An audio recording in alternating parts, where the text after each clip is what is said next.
দেখতে দেখতে তো দুর্গাপুজো শুরুও হয়ে গেল।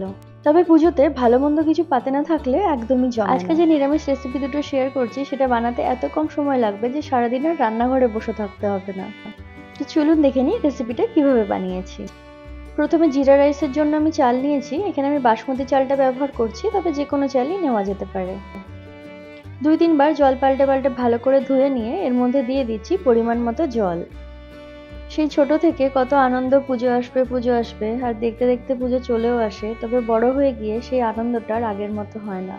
কথা বলতে বলতে এর মধ্যে দিয়ে দিলাম সামান্য পরিমাণ লেবুর রস। ভাতটা বসিয়ে দিয়ে এবার পনিরটা বানিয়ে নিই। পনিরের টুকরোগুলো চৌকো করে একটু বড় বড় করে কেটে নিয়েছি। এবার যে মশলাটা বানাবো সেটা দেখে নিই।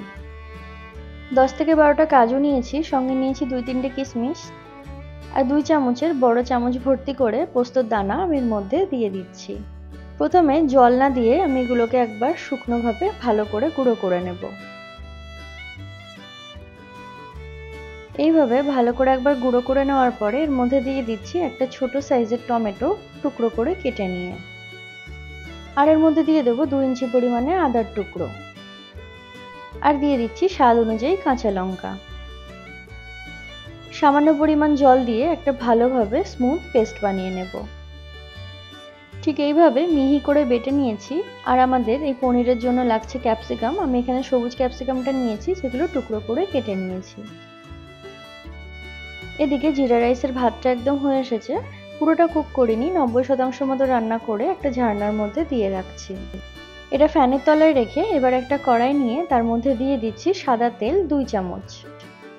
তেলটা গরম করে নিয়ে তার মধ্যে পনিরের টুকরোগুলো একে একে দিয়ে দিচ্ছি। ফ্লেমটা লো টু মিডিয়াম রেখে পনিরগুলো এপিট ওপিট করে ভালোভাবে ভেজে নেব। একটু লাল লাল হয়ে আসলে উল্টে দিচ্ছি। এইভাবে সব পনিরগুলো ভালো করে ভেজে নেওয়ার পরে একটা আলাদা পাত্রে তুলে রাখছি। পনিরগুলো ভাজা হয়ে গেলে ওই একই তেল, যেটুকু তেল বাকি আছে তার মধ্যে দিয়ে দিচ্ছি ক্যাপসিকামগুলো। ক্যাপসিকামগুলো বেশিক্ষণ ভাজবো না, সামান্য পরিমাণ সাঁতলে নিয়ে আর একটা পাত্রে আলাদা করে রাখছি।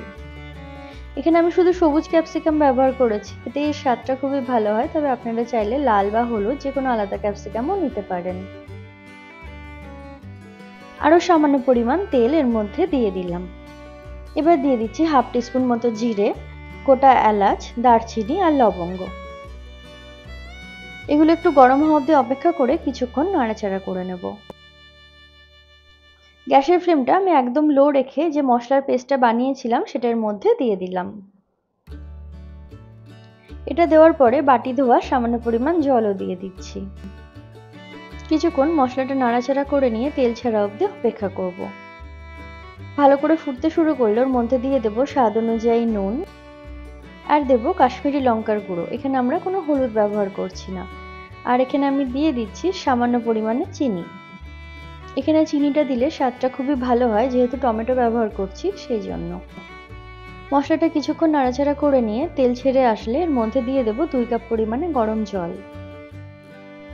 এখানে গ্যাসের ফ্লেমটা প্রথম দিকে লো রেখেছিলাম, এবার গ্যাসের ফ্লেমটা একটু মিডিয়াম করে দিয়ে এর মধ্যে ক্যাপসিকামগুলো মিশিয়ে দিচ্ছি। 10 মিনিটের জন্য ঢাকা দিয়ে লো ফ্লেমে ফুটতে দেব। 10 মিনিট পরে ঢাকনা খুলে নিয়ে আগে থেকে যে পনিরগুলো ভেজে রেখেছিলাম সেগুলোর মধ্যে একে একে দিয়ে দিচ্ছি। পনির দেওয়ার পরে আর বেশি খাটনি নেই, এরপরে ঢাকা দিয়ে রাখছি আরো কিছুক্ষণের জন্য। ঢাকনা খুলে নিয়েছি, ওপর থেকে তেলগুলো বেশ ছেড়ে এসেছে। এবার গ্যাসটা একদম লো করে দিয়ে এর মধ্যে দিয়ে দিচ্ছি সামান্য পরিমাণে ফ্রেশ ক্রিম। এখানে যদি কেউ ফ্রেশ ক্রিম ব্যবহার করতে না চান তার পরিবর্তে দুধও ব্যবহার করা যেতে পারে। গ্রেভির সঙ্গে ভালোভাবে মিক্স করে নিয়ে এর মধ্যে দিয়ে দিলাম কসুরি মেথি। সবকিছু একসঙ্গে ভালোভাবে মিশিয়ে নিচ্ছি। এরপরে জিরা রাইসটা বানিয়ে নিই। এটাকে ঢাকা দিয়ে আলাদা করে রাখছি। একটা কড়াই নিয়ে তার মধ্যে দিয়ে দিচ্ছি পরিমাণ মতো সাদা তেল আর 1/2 চামচ ঘি। একটু গরম হয়ে আসলে ওর মধ্যে দিয়ে দিচ্ছি একটা তেজপাতা, একটা বড় এলাচ ফাটিয়ে নিয়ে দিয়ে দিয়েছি আর দিচ্ছি দারচিনি। এবার এর মধ্যে দিয়ে দেব 2 চামচ ভর্তি করে জিরা। বাকি মশলাগুলো বাদ দিলেও দেওয়া যেতে পারে, যেহেতু জিরা রাইস সেজন্য জিরাটা দিতেই হবে।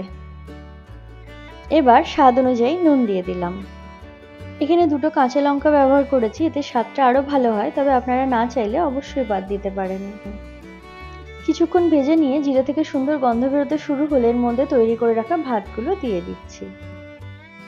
এখানে গ্যাসের ফ্লেমটা মিডিয়াম টু হাই রেখেছি। এরপরে সবকিছু একসঙ্গে ভালোভাবে মিশিয়ে নেব খুবই হালকা হাতে। একদম হালকা হাতে মেশাতে হবে যাতে ভাতগুলো ভেঙে না যায়। কিছুক্ষণ ভালোভাবে একসঙ্গে মিশিয়ে নিয়ে ঢাকা দিয়ে রাখবো প্রায় 5 মিনিটের জন্য একদম লো ফ্লেমে। এরপরে ঢাকনা খুলে নিয়ে উপর থেকে ছড়িয়ে দেবো ধনেপাতা। ধনেপাতাটা দেওয়ার পরে আর একবার ভালোভাবে সবকিছু মিশিয়ে নিতে হবে। ভিডিওতে দেখতেই পেলেন কত তাড়াতাড়ি আর কত সহজভাবে জিরা রাইস আর সঙ্গে ক্যাপসিকাম মশলা পনির তৈরি হয়ে গেল। সম্পূর্ণ নিরামিষ রেসিপি দুটো ষষ্ঠীর দিনের জন্য একদম পারফেক্ট। রেসিপি দুটো অবশ্যই বাড়িতে ট্রাই করবেন আর নিচে কমেন্টে জানাতে ভুলবেন না রেসিপিটা আপনাদের কেমন লেগেছে। সবাই পুজোতে খুব ভালো থাকবেন, খুব আনন্দ করবেন। আজকে চলি, দেখা হবে অন্য একটা ভিডিওতে। টাটা।